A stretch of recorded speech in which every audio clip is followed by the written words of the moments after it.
Hello, que Dieu vous bénisse. Soyez les bienvenus à cette énième émission de 20 ans Goliath. Nous sommes très contents de vous retrouver ce matin pour nous encourager dans la foi. Bien-aimés, le thème autour duquel nous allons parler ce matin est intitulé « Pierre ou Judas, choisis à qui tu veux ressembler ». Pierre ou Judas, à qui est-ce que tu veux ressembler?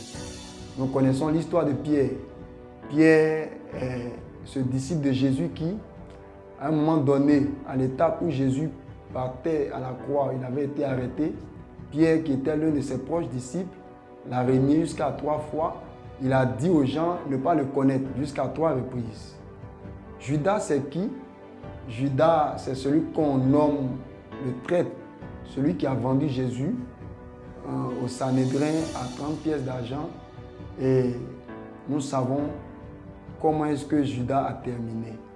Alors pourquoi Pierre ou Judas? Parce qu'il y a des hommes, il y a des femmes qui sont comme Pierre ou qui sont comme Judas. Tout dépend du chemin que tu choisis. Pierre est celui-là qui, à un moment donné de sa vie, de son parcours, de sa marche avec Jésus, a abandonné son maître. Judas également a livré son maître, a trahi Jésus. Dans les deux cas, ils ont abandonné le Seigneur. Ils ont été comme des traîtres. Je vais dire de façon simple, ils ont fait un faux pas dans leur parcours avec le Seigneur. Plusieurs sont ceux-là qui ont fait de faux pas. Tu as eu à connaître des situations, tu es tombé dans le péché, tu t'es relâché, tu as même rétrogradé et tu te retrouves dans une position où tu ne sais quel chemin emprunter. Vas-tu emprunter le chemin de Pierre ou vas-tu emprunter le chemin de Judas? La particularité entre ces deux personnes, c'est que Pierre, à un moment donné, est entré en lui-même. Il a cru que Dieu ne l'a pas rejeté. Il a cru qu'il avait encore de la valeur aux yeux du Seigneur. Il a cru que quand bien même il avait renié Jésus jusqu'à 3 fois, Dieu était capable de lui pardonner ses péchés.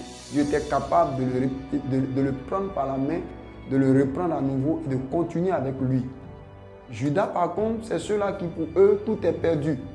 J'ai péché, j'ai rétrogradé, j'ai échoué, alors je ne peux plus atteindre mon objectif.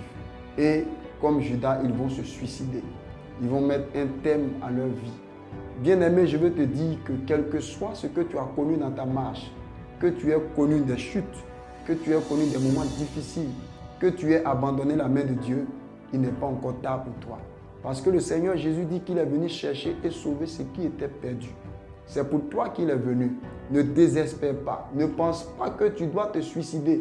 Parce que tous tes frères t'ont tourné le dos. Quand tu es dans la position de Pierre ou de Judas, ceux qui t'appelaient hier mon frère, ceux qui étaient tes amis hier, ils te tournent le dos. Mais sache que Jésus que tu as trahi, Jésus à qui tu as tourné le dos, il est l'ami fidèle. La Bible dit qu'il ne peut se renier lui-même. Même si nous sommes infidèles, lui, il demeure fidèle. Il te tend encore la main. Il est prêt à te récupérer. Même s'il avait de grands projets pour toi, il n'a pas annulé ses projets. Ses projets demeurent les mêmes. Les promesses qu'il a faites pour toi n'ont pas expiré du tout. Il est prêt à repartir avec toi. Seulement, fais comme Pierre. Reviens à lui.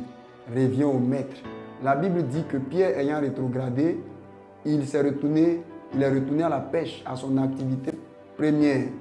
Et quand Jésus l'a rencontré là, et qu'il lui a dit, si tu m'aimes, paie mon troupeau, Pierre est retourné au Seigneur Jésus. Donne une occasion à Dieu de continuer cette marche, de reprendre plutôt cette marche et de continuer avec toi, parce que tu as une grande destinée. Ne laisse pas l'ennemi, ne laisse pas l'accusateur, ne laisse pas les faux amis, ne laisse pas les moqueurs t'enterrer alors que tu as un avenir glorieux devant toi. Que Dieu te bénisse. N'aie pas l'attitude de Judas. Fais comme Pierre. Reviens au Seigneur. Il te bénira. Il te relèvera. Il te guérira certainement. Que la paix de Dieu soit avec vous. Rendez-vous toujours sur CLR TV, Christ de Rocher Télévision pour une prochaine session de 20 ans Goliath. Que Dieu vous bénisse.